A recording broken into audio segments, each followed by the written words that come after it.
Hey guys, welcome to this video. We're going over how much money you need to collect on your credit spreads based on your win rate. So guys, this is very important because if you know your win rate, then you can know how much you want to collect, or vice versa. How much you collect is going to be comparable to what your win rate is when you're trading credit spreads. So let's break this down real quick and then I'll actually give you some tips on how I do it.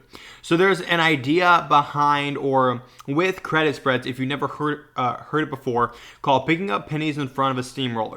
All right, because as a credit spread trader, you can have a very, very high win rate going super far out of the money, meaning that if the stock never reaches that level, you make money. And if you're going way out, the stock may never hit that level. So there's a 99% chance of you making those $2. But the problem is when that stock does go below the $2, when does go or goes below your strike price, you're going to have a very huge loss and it's going to take out 15 to even 20 of your wins. And so that's the idea of picking up pennies in front of a steamroller. You want to make sure you're collecting enough money so that when that loss does occur, considering it's the full max loss and you have no management in place, but if you experience a full max loss, you don't want it to take out every single win you've had. And so again, that's why we are discussing this, because a lot of traders do not understand, specifically credit spread traders, do not get the idea of making sure that your winners and max loss offset each other based on your win rate. All right, so that's just what I wanted to talk about. And so how we determine this type of level is called long-term expectancy. So when we're talking about this, we need to determine, okay, if I'm going to win this amount of times, and when I win, I'm going to win this much, and if I lose, I'm going to lose this much, how much am I going to make long-term? So it's the idea of if you flip a coin, you statistically have a 50% chance of flipping heads, right? Let's say on heads, you make $20, and on tails you make $30. Should you take that trade? Should you continue flipping that coin? And that is what long-term expectancy shows you.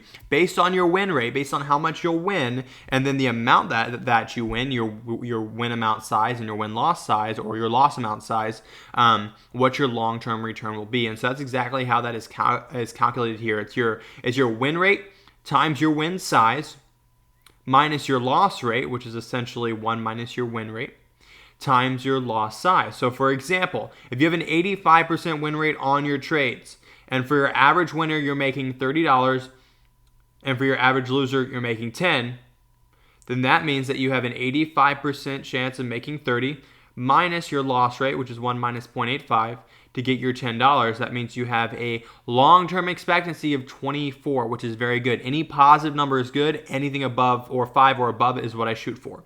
All right, so here we go. What should you be trying to collect based on your win rate? So if I can zoom in here, get a good little look at this chart. I put this together here. This is what your long-term expectancy looks like based on your credit collected.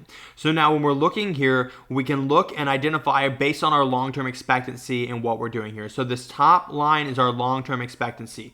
0 means that long-term we're going to break even. We're going to have a positive expectation of 5, a positive expectation of 10, or a positive expectation of 15. Again, the higher the positive expectation, the better, but anything above 0 is obviously good long-term. Your win rate, how often you win your trade, and then the credit collected. So let's say you're putting on a put credit spread. Again, this applies to a $1 with credit spread. That's what I did the math for. Let's say you're able to collect 30 cents on a $1 with credit spread. If you come down to 30 cents, you can see here that there are a couple things can happen. Number one, it means that you have a long-term expectancy of 10 and you have a rough win rate of 80%.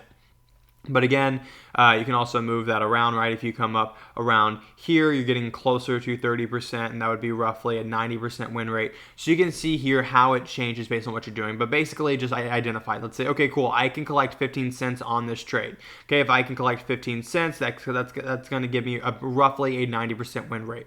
And so that's, again, how you can use your credit collected, or vice versa. Let's say you're trading a swing trading strategy. Let's say you researched on YouTube a swing trading strategy, or let's say you back tested one. Either way, but you're using a strategy that you know the historical win rate of. Well, go to the historical win rate. Go, okay, let's say it's roughly a 70% win rate.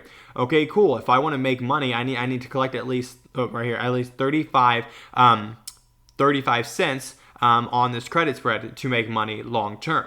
Or maybe I have a 80% win rate on this trade. I need to collect at least 25 cents. That's going to allow me to go out further. So anyways, guys, this is a very important concept to make sure you understand based on your win rate that you are collecting enough money. If you're not, then long term you're going to lose the money and it's just not going to work out well because you're going to have a loss and it's going to take out way more of your wins than you want it to.